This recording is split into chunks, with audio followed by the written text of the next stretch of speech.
Okay? Magandang maray na banggi po tabi sa Indo. Nahiling po nindo ang account na tigpahiling ko sa Indo. Saro sa account kang taga Bicol, taga Partido area. Na kung saan saro sa membros ko digdi sa MGoldex.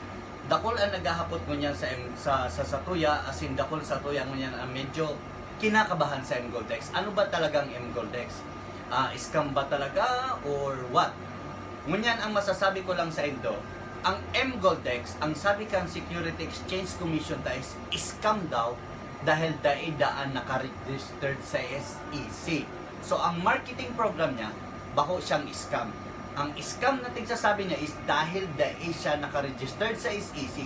Anong tatigahabol ninda ang MGoldex na mag-registered sa SEC? Kasi pimerong ninda, gustong sabihon, magkaigwa kita ng tax para duman sa income tax. Kasi hilingon nindo 36,500 ang ilalaag nindong kwarta. Makita ka mo ning 182,500 na kwarta. So kung mag 10% ang tax na ipapatong ninda, so 18,000 ang halion sa Satuya bawat exit tax. Ngunyan ang pinahiling ko sa ito na account is si account po ni Sir Orlan Palyesgon, tubong na napawon na bistado sa partido na connected sa mga pilapil na pamilya. Kaibahan ko siya ngunyan, saro siya sa inagda ko, igdi sa Dubai. Nasa Dubai ako ngunyan, tapos kanya ako siya igdi ngunyan sa Dubai, inagda ko siya. Sabi ko, Orlan, mag-join ka sa kuya, mag-log ka ng kwarta. Sabi ko, pag dahil nagkita ang kwarta mo, ako mismo ang mabalik ang kwarta mo. Ngunyan, ipapahiling ko sa Indo kung ano ang kinita kang account niya. Ngunyan, si Orlan sa Abu Dhabi po siya naka-base ngunyan. Ngunyan nagsundo kami ngunyan na gibuhi mi ining video na nita. Gusto mi pakusugon ang mga kaaraman ka mga tao. Dakol kaya ang medyo mga tao na medyo mas nagtutubod pa sinda sa sinasabi kang media. Pero sabihin lang sa ninda na ang sabi da kang SEC scam dahil naka-registered sa SEC. So, pag ni-registered bako ng scam, pirang company ang naka-registered sa SEC, Security Exchange Commission, na naging scam. Amang Future, naging scam. May nagawa bang SEC? Naibalik ba ninda ang kwarta kang mga nabiktima ninda? Ayaw man. So, ang habol talaga ninda duman is, rauto ninda ang kaya gusto ninda magkaroon ng tax. ABS-CBN, ipinaluwas ninda MGoldex scam. Pagkatapos pagkaaga, ipinaluwas nila kabuhayang swak na swak, yung Gold Extreme, yung kinopya yung marketing program ng MGoldex. Hanapin nindoan. Tapos kumahiling nindoban sa MGoldex, sa Gold Extreme na pinrenomote kang ABS-CBN, gold din ang binibenta nila. 18K nga lang, made in India na gold. So, duman pa sana, magduda na kamo. Ano tararautong kang ABS-CBN ang MGoldex para mag-promote sila ng bagong company na Gold Extreme. So, kung kamo mga tao na medyo bako man mga masyadong patal, dapat isipon na lang nindo, iatid-atido nindo ang sitwasyon, bako na porke sinabi kang media na scam, sasabihin nindo scam. Hadaw, may nagreklamo na baga, nasaron tawo. Anong natao na ang MGoldex? Global, ang pangalan niya ngayon is Global Trade, Global Intergold. Sa anong natao na yan? May nagreklamo na may na-scam? Igwa, saro. Sisa yung nag-scam, so tao da ang binayaran niya dahil niya na kontak. Pero, so MGoldex, bako siyang scammer. Kumbaga, nag-member siya duman sa team leader niya, so team leader niya, idinulag sa kwarta. So isa ang duman, ang scammer, ang MGoldex o so team leader niya. Duman sa nakita magbase mo niya. Ngunyan, ipapahiling ko sa Indo ang kinita kang account ni Sir Orlan. Taga Lagunoy. Lagunoy. Okay. Ipapahiling ko sa San Rafael. Ipapahiling ko sa Indo ngunyan sa Indo ha. So kasi bago, so pinahiling ko sa Indo na account. Okay? Nahiling nindo ang account na ini. Hilingon nindo pipindutong ko ang may sadiri kang account sa profile. Isa yung may sadiri kang account. O yan po, mahiling po nindo. Peter Orlan Gonzales Palyesgon, taga San Rafael sa Lagunoy. Mga mga pilapil, mga sa Lagunoy. Ngunyan, hilingon nindo ang finance niya.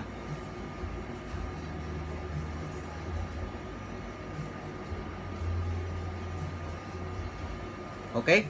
Kung mahiling mo ang finance niya, ang euro account niya mayo panlaog, 0. Okay? Ngunyan, pero pag pinindot mo ang bullion bolt niya,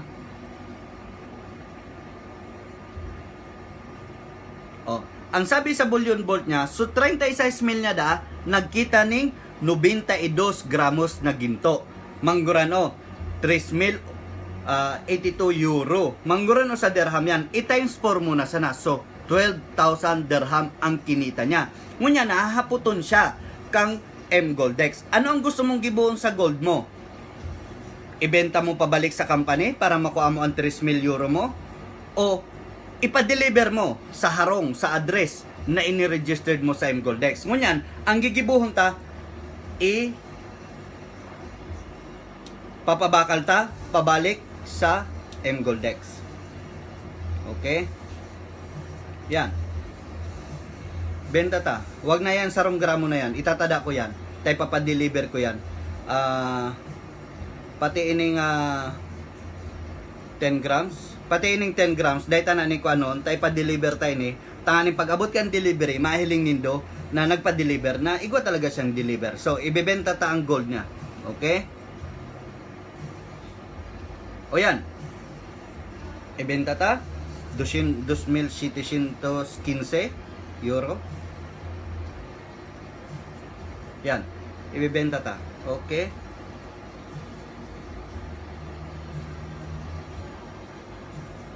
Yan. Naibenta ta na po ang gold. Mabalik po kita duman sa finance niya. Kasi bago 0-0 ang finance niya. Ngunyan hilingon nindo ang finance niya. May 2,715 euro sinda. Okay? Kung mahiling mo sinda, may 2,715 euro. Kumbaga, kung i-convert mo yan sa dirhamo, taga 4 dirhamo, ang sarong euro, 1:4, so igwa siya ng mga 10,000 euro, dirhamo. Ngunyan, hado ta naging arog kayan, kasi kung mahiling nindo, nagtada kami ng 11 gramo na gold. Ta ang 11 gramo, ipapadeliver mi iyan duman sa address na naka-registered sa iya. So, at the same time, ipapahiling mi sa indo na igwang kwarta, igwang gold. O yan, may 11 gramo siyang natatada ngunyan. Okay? Yan ang laban duman. Ngunyan, ang hapot. May finance. Hahapoton ka ngunyan kang M Goldex. Ano ang gigibuhon mo duman sa 2,715 mo na kwarta? Paano mo sinda makukuha, mailuluwas? Sabi niya, i-withdraw mo sa True Bank or i-withdraw mo sa True Card. Ano yung bangko? Ngunyan, pag clinic mo ini, ilalag mo lang duman si mga bank detail na kay puhang kang M Goldex. Ngunyan, since naka-registered ang account mo, yaon dyan ang name mo, mahiling mo, Peter Orlan Gonzales Palyesgon, Algurel Arriga Dubai. Ngunyan, ilalag mo lang dyan si bangko mo. Dawa sa ina bangko, basta nakapangaran sa imo ang bank account, pwede mong i-transfer ang kwarta. Since si Orlan, mayo siya ngunyan ning bank account sa Dubai, igwa siya ning bank account igdi sa Dubai, issued kang company, pero ang bank account niya is prepaid lang. Dahil sa pwedeng transferan, only company niya lang ang pwede mag-transfer duman as salary. Ngunyan, ang gigibuhin, ang pwede mong gibuhon, ma-order kami ng card. So mga mayong bangko dyan, pwede po kita mag-order ng bank, ng card.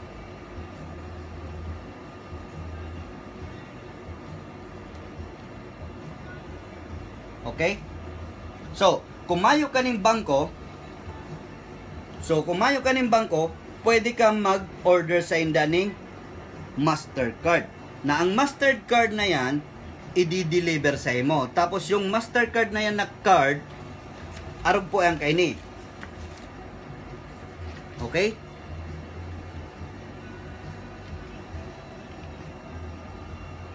Okay? Nahiling po nindo ang Mastercard. Ang Mastercard po na ni hali po ni sa M Goldex. Ngunyan, pwede po nindong ilaag ang bank, ang nindo, ang earnings nindo sa M Goldex. So madumang ka na lang dawa sa na ATM, basta may Mastercard, withdrawon mo ang earnings mo. Saro yan po sa paagi para ma-withdraw mo ang earnings mo sa M Goldex. So kung mayo kang bangko, pwede. Mag-request ka lang po kaning card na ni, kung mahiling nindo ang card na ni, yan. Parehas po ang card na yan. Pag ni-request mo po yan, i-fill up mo po yung application, tapos gabos na withdrawal, digdi mo na po ididiretso. Tapos ilalag mo sa ATM, dawa sa ina ATM, basta may Mastercard logo, makukuhaan mo po ang kwarta. Okay? Ngunyan, yan ang mga senaryo na pwede tang gibuhon. Or pwede po nindong ibenta ang account nindo sa mga team leader nindo, taang team leader nindo i-convert niya po ang kwarta niya sa coupon order. Ang coupon order po is mga code po yan. Halimbawa, magki-create po kita ng code na 540. Yan, 540 na code.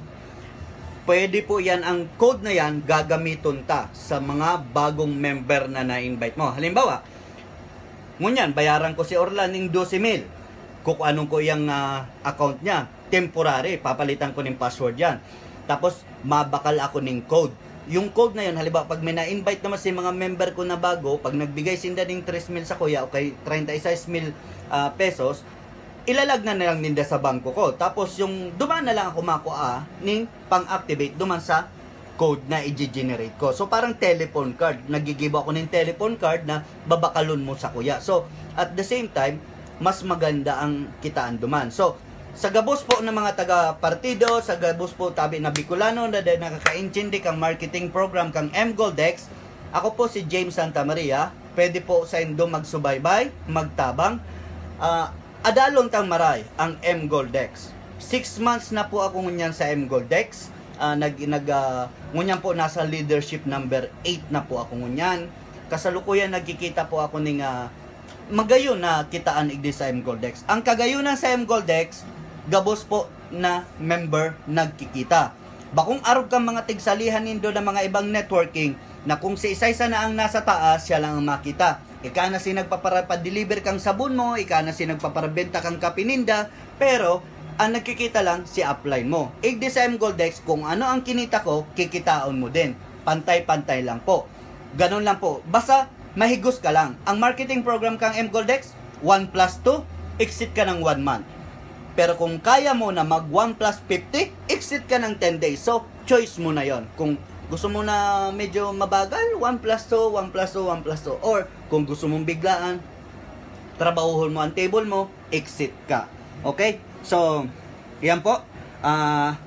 Hilingon ta po otro. I-review ta po otro. Ang gold set standard. So, sabi ninda, takulon ang nagbayad ng 36,000 sa na nagkita ng 180,000. Nagkakamali po kamo dyan. Pangadua po, ini po, ang pangaran ni Sir Orlan, pag nagbabaig de, sa table 2, imagine niyo po ha, ang 36,500 nindo, dahil makita ng sarong beses na 180,000. 8 beses po yan na makita ng 180,000. 8 beses po yan. Sala po ang tigsasabi kang mga nag-i-invite sa indo na 2 beses lang da ka mo makita ng 180,000. 8 beses po yan. Ma-invite ka pa ba? Dain na po. Malaag ka pa ba ng kwarta? Dain na po. Sarong beses ka lang mabitaw ng 36,500. Sarong beses ka lang matrabaho ng 1 plus 2. Mayo ka ng gigibuhon. Mahalat ka na sana kang another exit. Pero, kung tatrabahuhon mo ang labisa, ang table na hinalian mo, mas dakol kang kikitaon. So, choice mo na po yan. So, sa gabos po, marahay na banggi, diit na patara-tara, sana naintindihan nindo po ang marketing program kang M-Goldex. M-Goldex po, 6 years na sa market, wala po tayong ikakabahala, stable na stable ang company. Run po siya ng mga European business person. Matakot kayo pag ang sinalihan ninyo ng mga company is pinapatakbo lang ng kapwa natin Pilipino. Aman Future, nagsara, maraming na-scam. May nagawa bang SEC? Wala. Registered ba sila sa SEC?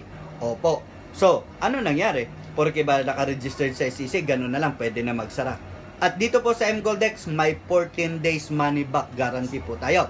Pag pumasok ka sa table at hindi ka po medyo kampante sa marketing program nila, within 14 days pwede ka mag-cancel ng account mo.